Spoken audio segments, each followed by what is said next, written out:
அனைத்து விவசாயிகளுக்கும் ஸ்ரீ சாய்பாலன் காட்டன் சார்பாக வணக்கத்தை தெரிவித்துக் பார்க்கக்கூடிய ரகம் வந்து தென்னை ரகம். தென்னை ரகத்தில் நெட்டைக்குட்டை ரகம் எப்படி விவசாயிகளுக்கு பயனளிக்குது அப்படிங்கிறத பற்றி பார்ப்போம். வாங்க வீடியோ. விவசாயிகளே, தென்னையில் வந்து இப்போ பார்த்தீங்கன்னா வந்து நிறைய ரகங்கள் இருக்குது. அதாவது வந்து நெட்டை குட்டை, நெட்டை குட்டை இன்று குட்டை, இது போன்ற ரகங்கள்லாம். ஆனால் வந்து விவசாயிகளுக்கு நல்ல பயனளிக்கக்கூடிய ரகம் அப்படின்னு பார்த்தீங்கன்னா நெட்டை குட்டை ரகம் தான். நெட்டை குட்டை ரகம் தான் வந்து பார்த்தீங்கன்னா ஷார்ட் பீரியட்லேயே நமக்கு வந்து விளைச்சல் கொடுக்க ஆரம்பிச்சிடும்.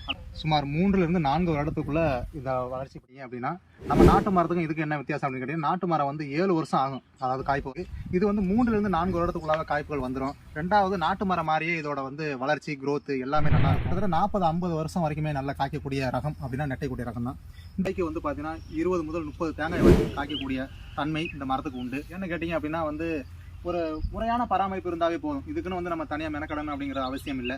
பார்த்தீங்கன்னா வருடத்துக்கு 2 முறை எரு வைக்கலாம், கொஞ்சம் உரங்கள் கொடுக்கலாம். குருத்துப்பூச்சி பிரச்சனையை வந்து இதை வந்து அதிகப்படியாக தாக்காது. இந்த ரகம் வந்து உங்களுக்கு வந்து பார்த்தீங்கன்னா இளநியாகவும் யூஸ் பண்ணிக்கலாம், தேங்காயாகவும் யூஸ் பண்ணிக்கலாம். பார்த்தீங்கன்னா விளைச்சலும் நல்லாயிருக்கும்.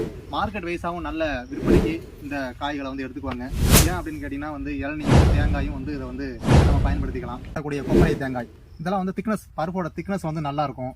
கொப்பரை தேங்காயும் இதை பயன்படுத்தி நம்ம வந்து எண்ணெய்க்கு நம்ம எடுத்துக்கலாம். இந்த ஸ்ரீ சாய்பாலன் சார்பாக உங்களை அன்போடு கேட்டுக்கொள்கிறேன்.